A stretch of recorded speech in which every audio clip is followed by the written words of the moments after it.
नमस्कार दोस्तों, इस वीडियो में जिस स्टॉक के बारे में हम बात करने वाले हैं उसका नाम है लॉयड्स इंटरप्राइजेज लिमिटेड। ये स्टॉक 44.80 के प्राइस पे ट्रेड कर रहा है। मार्केट में आज इसने 1.70% का अप मूव दिया था। मार्केट कैप होगी इसकी 5,694 करोड़ की। प्रोमोटर होल्डिंग 73.90% है। बुक वैल्यू 13.1 है। डिविडेंड यील्ड 0.22% है एंड फेस वैल्यू 1 है। फंडामेंटल वीडियो मैं ऑलरेडी बना चुकी हूँ, प्लेलिस्ट में ऐड कर दूंगी, आप देख सकते हैं। अभी के लिए शॉर्ट में देखें तो स्टॉक 50 एंड 200 दोनों डीएमए से ऊपर ट्रेड करें, जो कि एक अच्छी बात है। पी रेशो की बात करें तो 5 ईयर्स के टाइम स्पेन पे मीडियन से छोटू सी नीचे है। छोटू सी क्या नीचे है, या काइंड ऑफ छोटू सी नीचे है। एंड 1 मंथ के टाइम स्पेन पे देखें तो छोटू सी ऊपर है। तो बट इतनी कोई दिक्कत परेशानी की बात नहीं है। अभी के लिए सेल्स एंड मार्जिन में चलते हैं। ग्रॉस प्रॉफिट मार्जिन जो है यहाँ पे लास्ट क्वार्टर में था 18.52%, अभी 19.18% है, तो थोड़ा सा इम्प्रूव हुआ है। एंड सेल्स जो है क्वार्टर ऑन क्वार्टर डिक्रीज हुई थी, छोटा सा इसमें डिफरेंस आया था। अभी के लिए चलते हैं हम इसके चार्ट पे। एनालिसिस स्टार्ट करने से पहले एक इन्फॉर्मेशन शेयर करना चाहूँगी। हमारा जो चैनल है उस पर हो चुकी है मेंबरशिप स्टार्ट, एंड आप अपने कन्वीनियंस के अकॉर्डिंग प्लान चूज़ कर सकते हैं। यहाँ पे 3 प्लान्स हैं एंड उसमें सारी इन्फॉर्मेशन दी गई है कि उसमें क्या क्या है। तो थोड़ा शॉर्ट में बता देती हूँ कि इसका रीज़न भी क्या था इसको स्टार्ट करने का। तो सबसे पहले तो कुछ लोगों के कमेंट्स आए कि आप कुछ ही वीडियोस पे बनाते हैं स्टॉक एंड शायद आपने होल्डिंग बनाई है तो आप मार्केट मैनिपुलेट करने की कोशिश कर रहे हो। तो इस पहली बात तो ऐसा बिल्कुल भी नहीं है। एंड दूसरा, मेरे व्यूज़ ही इतने कम होते हैं कि मैं चाहूँ भी तो भी मार्केट मैनिपुलेट नहीं कर पाऊँगी। और तीसरी बात यह है कि मैं ऐसा बिल्कुल भी नहीं करना चाहिए। मैं बिल्कुल बाय रूल्स चलती हूँ एंड मैं खुद NISM के एग्ज़ाम्स के लिए प्रिपेयर कर रही हूँ। और तीसरी बात यह है कि काफ़ी सारी रिक्वेस्ट आती है, तो ईमेल्स भी आती हैं, इंस्टाग्राम पे भी रिक्वेस्ट आती है। तो कई बार कुछ लोगों का इनफैक्ट यूट्यूब पे ही कुछ दिन पहले एक सर है, उन्होंने बोल दिया कि आप बहुत भाव खा रही हैं, आप इसके ऊपर मैंने इतनी बार बोला आपने वीडियो नहीं बनाई। तो कई बार ऐसी सिचुएशन हो जाती है, कई बार टाइम क्रंच होता है, कई बार ऐसा होता है कि वो स्टॉक उतना होता ही नहीं है उसमें। अगर वॉल्यूम आपका 2000 का है तो मैं क्या वीडियो बनाऊं आखिरकार। मतलब मुझे चैनल भी चलाना है, मुझे थोड़े बहुत व्यूज़ भी चाहिए। तो मैं उस स्टॉक पे वीडियो नहीं बना पाती कई बार। तो कुछ की अपशब्द भी आते हैं, कुछ की गंदी लैंग्वेज भी आती है जो कि इस पे शो नहीं होते हैं, मुझे हिडन कमेंट्स में आते हैं। तो यहाँ पे ये मेंबरशिप स्टार्ट करी है। जो सीरियस लोग हैं तो वो आप मेंबरशिप ज्वाइन कर सकते हैं। काफ़ी पॉकेट फ्रेंडली हमने मेंबरशिप रखने की कोशिश करी है। आप अगर डिटेल में जाएंगे तो आपको खुद पता चल जाएगा। तो यहाँ पे आप जो स्टॉक बोलेंगे मैं उस स्टॉक पे वीडियो बनाऊंगी। एंड हमारी जो नॉर्मल एनालिसिस है वो तो आती रहेगी, फ्री की वीडियोस आती रहेंगी। बट यस है यहाँ, यस ये बात ज़रूर है कि प्रेफरेंस जो है अब मेंबर्स को दी जाएगी। एंड आप अगर किसी स्टॉक पे वीडियो चाहते हैं तो उस पर टेक्निकल और फंडामेंटल एनालिसिस हम यहीं पे करेंगे। एंड दूसरी बात ये है कि यहाँ पे काफ़ी लिमिटेड सीट्स रहने वाली हैं। तो जो फंडा रहेगा वो फर्स्ट कम फर्स्ट सर्व का ही रहेगा, और उसके बाद हम मेंबरशिप भी थोड़ी सी होल्ड कर देंगे बिकॉज टाइम क्रंच कुछ होता है। एंड उसकी वजह से कई बार सब लोगों को, कुछ ज़्यादा लोगों को हम अगर ऑन बोर्ड ले लेते हैं तो केटर नहीं कर पाएंगे कभी। तो उसकी वजह से हम बहुत लिमिटेड सीट्स यहाँ पे रख रहे हैं। ठीक है, तो आप अपने अकॉर्डिंग मेंबरशिप यहाँ पे ज्वाइन कर सकते हैं। So let's start with the technical analysis. Technical analysis देखिए, यहाँ पे जो हमने लास्ट टाइम टेक्निकल एनालिसिस करी थी उसमें हम मंथ एंड के ये वाले टारगेट लेके चले थे कि 43 के आसपास ट्रेड करता हुआ हो सकता है। एंड मंथ एंड के टारगेट हमारे कब अचीव हो गए थे, तो काइंड ऑफ इसको लेके चल सकते हैं। तो ये मंडे को अचीव हो गए थे। तो यस, कल हमारी ये अचीव हो गए थे। अभी के लिए इसको थोड़ा सा हम कर लेते हैं डिलीट। तो अभी हमें नेक्स्ट टारगेट देखते हैं। सो लेट्स सी क्या बनता है।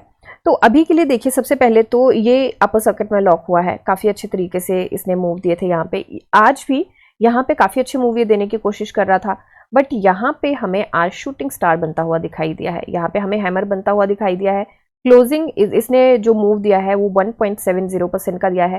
कैंडल रेड इसलिए है क्योंकि अपनी ओपनिंग से नीचे क्लोज हुई है। तो ये रेजिस्टेंस भी काफ़ी स्ट्रॉन्ग थी, 45.61 के आसपास की रेजिस्टेंस भी स्ट्रॉन्ग थी। तो अभी के लिए वॉल्यूम की बात करें तो कल जो वॉल्यूम आया था 4.63 मिलियन का आया था, आज जो वॉल्यूम आया है 4.68 मिलियन का आया है। वॉल्यूम इनफैक्ट छोटू सा ज़्यादा आया है कल से, बट सेलर्स का दबाव यहाँ पे रहा है। बुलिश मार्केट में हमें ये यहाँ पे हैमर मिला है एंड ये शूटिंग स्टार बनता हुआ दिख रहा है। हो सकता है स्टॉक थोड़ा सा नीचे आके इसके आसपास ट्रेड करे। RSI की बात करें 77.06 पे है एंड ऑनेस्टली बोल तो RSI का वो पॉइंट है इस पे जहां से रिवर्सल लेती है। RSI के पास अभी ऊपर रूम है, बट फिर भी यहाँ से ये रिवर्सल, रिसेंट जो रिवर्सल था इसने बिल्कुल इस पॉइंट से लिया था। उससे पहले तो RSI यहाँ पे लेट्स सी 85 के आसपास जाती हुई भी दिखाई दी है और हाईएस्ट जो RSI गई है वो 92 के आसपास जाती हुई दिखाई दी है। तो लेट्स सी वो वाला सिनेरियो क्रिएट होता है कि नहीं होता है, बट अभी के लिए अगर टेक्निकली देखा जाए तो ये शेडिंग वाले ओवरबॉट जोन में जा चुका है। तो हो सकता है RSI थोड़ी सी सेटल हो, यहाँ पे थोड़ा सा क्रॉल करे, RSI थोड़ी सी 60 के आसपास आके सेटल हो और फिर उसके बाद मूव दे। अभी हमने ये तो डेली एनालिसिस है, अभी वीकली चार्ट एक बार हम चेक कर लेते हैं सो ज़्यादा क्लैरिटी मिलेगी। वीकली चार्ट को देखिए, यहाँ पे हमें स्पिनिंग टॉप मिला है एंड अभी इनफैक्ट 2 दिन हुए हैं इस वीक के, 5 डेज का वीक होता है तो 2 दिन हुए, तो अभी फुली फॉर्म्ड नहीं है कैंडल। जो हमें लास्ट वीक में कैंडल मिली थी वो हमें स्ट्रॉन्ग मारुओजू कैंडल मिली है, हमें 14.75% के मूव भी मिले हैं उसमें, लगभग 15% के आसपास के। एंड वॉल्यूम जो रहा है वो बहुत ज़्यादा कुछ खास नहीं रहा है, 13.15 मिलियन का BSE पे वॉल्यूम इसका रहा है, क्योंकि है ये BSE पे लिस्टेड, तो BSE पे वॉल्यूम इसका 13.15 मिलियन का रहा है, तो बहुत स्ट्रॉन्ग वॉल्यूम नहीं रहा है, बट येस यहाँ पे मूव हमें काफ़ी अच्छा देखने को मिला है।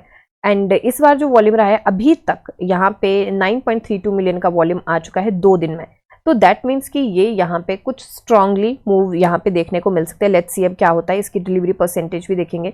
RSI हमारी 65.01 पे है, RSI यहाँ से डायरेक्टली निकली है, हो सकता है ये RSI 60 टेस्ट कर दे फिर उसके बाद ये ऊपर जाए। वैसे तो यहाँ पे डायरेक्टली निकल गई थी एंड काफ़ी अच्छे मूव देखने को मिले थे, जो कि ये last year May and June की बात है, तो डायरेक्टली निकल गई, फिर उसके बाद थोड़ी सी सेटल होने नीचे आई थी, फिर उसने बहुत अच्छे मूव दिए थे एंड 90 के आसपास RSI गई थी, वीकली RSI। तो अब वो चीज़ बनती है कि नहीं बनती है, लेट्स सी, बट अभी के लिए जो टेक्निकली यहाँ पे साउंड कर रहा है वो कर रहा है कि हो सकता है 60 टेस्ट करने आए, तो इसको थोड़ा सा सावधानी से ज़रूर लेके चलें। अभी हम आ गए हैं डेली चार्ट पे एंड डेली चार्ट के बाद हम चलेंगे इसके BSE पे। BSE पे देखिए, सबसे पहले तो ये किसी सर्विलांस पे नहीं है। सर्विलांस में हमने लास्ट टाइम बात करी थी, जो हमने टेक्निकल एनालिसिस करी थी, कि ये सर्विलांस से हो सकता है कि सेकेंड या थर्ड वीक में ये निकल जाए। तो ये स्टेज 1 पे था लॉन्ग टर्म ASM की, ये वहाँ से निकल गया। प्राइस बैंड जो है अभी इसका प्राइस बैंड चेंज नहीं हुआ है, प्राइस बैंड 5% का ही है। बाई मंथली का अगर लगता है इसमें तो हो सकता है कि प्राइस बैंड अभी सितंबर स्टार्ट हो रहा है तो अक्टूबर के स्टार्टिंग में हो सकता है कि ये चेंज हो या सितंबर के एंड में, ठीक है। तो अभी के लिए न्यूज़ देख लेते हैं। न्यूज़ यहाँ पे कोई नहीं है, रिजल्ट के बाद की कोई न्यूज़ नहीं है यहाँ पे। एंड डिलीवरी परसेंटेज जो गया है 64.49% गया है। डिलीवरी परसेंटेज यहाँ पे बहुत स्ट्रांग गया है एंड उस डिलीवरी परसेंटेज को ध्यान में रख के चले तो हो सकता है कि स्टॉक यहाँ से निकल भी जाए, बट यहाँ पे क्योंकि RSI वगैरह के सारे सिग्नल्स हैं तो थोड़ा सा संभल के ज़रूर चले। तो बेसिकली ये जो रेजिस्टेंस है, इस रेजिस्टेंस को ब्रेक करने की काफ़ी बार कोशिश की गई है। फर्स्ट अटैम्प्ट ये था अक्टूबर 2023 में, फिर दिसंबर 2023 में था एंड अब हो रहा है third attempt. So third time is a charm. तो लेट्स सी कि थर्ड टाइम में ये इसको ब्रेक करता है नहीं करता है। तो फर्स्ट अटैम्प्ट में जो इसकी RSI थी वो काफ़ी हाई थी, यहाँ पे 86 के आसपास थी। अब सेकेंड अटैम्प्ट में इसकी RSI 72 के आसपास थी एंड अभी भी हाई है, 78 के आसपास इसकी RSI है। सो लेट्स सी ये कर पाता है क्रॉस या नहीं कर पाता है। इसके बाद की जो रेजिस्टेंस है, छोटू मोटू जो रेजिस्टेंस आने वाली है, उसको एक बार हम यहाँ पे लगा के चलते हैं। तो इसके बाद इसकी ये वाली रेजिस्टेंस रहने वाली है बेसिकली, जस्ट अ सेकेंड। सो इसकी यहाँ पे रेजिस्टेंस रहने वाली है 46.13 पे एंड उसके बाद जो इसकी रेजिस्टेंस रहने वाली है वो ये रहने वाली है 46.77 पे एंड बेसिकली इसकी हाई की रेजिस्टेंस है, तो यस ये थोड़ी सी स्ट्रांग रहने वाली है, तो इसको थोड़ा सा हम यहाँ पे लगा के चलेंगे। तो ये वाली इसकी रेजिस्टेंस रहने वाली है। लेट्स सी इनको ब्रेक करके ये ऊपर सस्टेन करता है नहीं करता है। जो डिलीवरी परसेंटेज आया है उसको अगर ध्यान में रख के चलेंगे तो मुझे लगता है कि ब्रेक करके ऊपर सस्टेन कर सकता है, या फिर क्योंकि इसने काफ़ी अच्छे मूव भी दिए हैं एंड यहाँ पे हमें ये हैमर भी मिला है, तो ये शूटिंग स्टार का काम भी कर सकता है। मूव देख लेते हैं एक बार हमें कितने के मिले हैं। तो मूव कहीं ना कहीं हमें यहाँ से मिले हैं, फ्लक्चुएशन में हमें मूव मिले हैं 28% के आसपास के एंड सस्टेन जो किया है हमें 26% के आसपास के मूव दिए। तो हो सकता है यहाँ पे थोड़ी सी प्रॉफिट बुकिंग भी देखने को मिले एंड प्रॉफिट बुकिंग अगर देखने को मिलती है तो हमें 42.98 बेसिकली हमारा ये वाला सपोर्ट मेरे को लगता है कि स्ट्रांग रहेगा 42.50 का। तो ये सपोर्ट हम लेके चल सकते हैं, इसका स्टॉप लॉस भी लेके चल सकते हैं। चॉइस इज योर्स कि आपका एपेटाइट के अकॉर्डिंग क्या स्टॉप लॉस रहता है। स्टॉक अभी जो है देख लेते हैं, तो 20 डे सिंपल मूविंग एवरेज से तो ऑफ कोर्स ये ऊपर ही है, इसको एक बार डिलीट कर लेते हैं। उसके ऊपर ये यहाँ पे नैरो हो गया था इसका माउथ, यहाँ पे ब्रेकआउट मिला है एंड काफ़ी अच्छे तरीके से इसने परफॉर्म किया है। एक बार यहाँ पे मैं दूसरा इंडिकेटर लगा के देखूंगी, तो ये अगर हम यहाँ पे पिवट पॉइंट्स भी लगा के देखें तो यहाँ पे जो रेजिस्टेंस 1 है जो हम लेके चले हैं 42.50 का, उसके आसपास की इसके R1 है एंड वो अब सपोर्ट बनता हुआ हमें दिखाई देगा एंड ये R2 के अपने काफ़ी पास है। तो अगर ये रेजिस्टेंस ब्रेक करता भी है तो जिसका पुराना हाई है मुझे लगता है कि उससे ऊपर ये नहीं निकल पाएगा। तो हो सकता है कि थोड़ा सा क्रॉल करे, क्योंकि पुराने हाई के आसपास ही अगर ये क्रॉल करेगा तो RSI बहुत ऊपर चली जाएगी एंड RSI को सेटल उसके बाद होना पड़ेगा। तो थोड़ा सा लॉन्ग टर्म के लिए तो फिर भी यहाँ पे मैं बोलूँगी कि हाँ, अगर आपको फिर भी बनानी है पोजीशन तो बना सकते हैं, बट शॉर्ट टर्म के लिए मुझे लगता है थोड़ा सा संभल के चलेंगे तो ज़्यादा अच्छा रहेगा।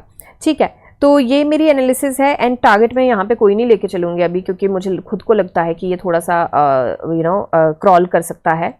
ट्रेडिंग व्यू की टेक्निकल एनालिसिस यहाँ पे बाई की है, बट मुझे लगता है कि यहाँ पे बाई की पोजीशन नहीं बनती है, यहाँ पे थोड़ा सा संभल के चले तो ज़्यादा अच्छा रहेगा।